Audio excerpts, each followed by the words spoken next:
Do you want bold and vibrant designs that look professional on any garment? In this video, I'll show you exactly how to apply Stahls 1:5 colour screen printed transfers, step by step for perfect results every time. Stahls 1:5 colour screen printed transfers allow you to create Pantone match designs up to 5 colours. They're durable and easy to apply and give garments a clean, high quality finish that lasts wash after wash.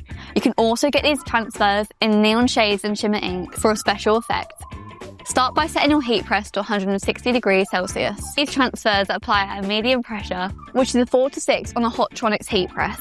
Next, start by threading your garment onto the pattern by separating the layers.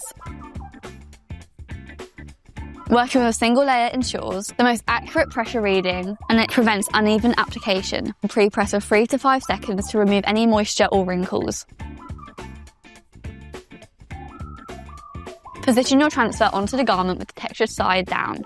Because the carrier is opaque, alignment can be tricky, but by cutting your carrier down closer to the design, you can avoid most mishaps. Add a cover sheet. For most fabrics, standard release paper works fine, but if your garment's heat sensitive, use a Grip Flex rubber sheet. You'll need to increase your temperature by 5 to 10 degrees Celsius to account for the thicker barrier.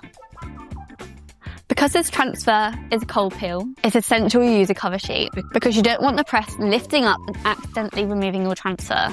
Now we're going to press the transfer for 10 seconds, and because it's a cold peel transfer, you're going to take the garment off the press and leave to cool down completely.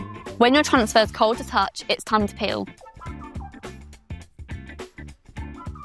Once you're finished, you'll have a bold, punchy Pantone match design that looks professional and it's built to last. For best results, wait 24 to 48 hours before washing, turn the garment inside out, and avoid tumble drying. If you found this video helpful, be sure to like, subscribe, and check out our other heat press tutorials. Thanks for watching.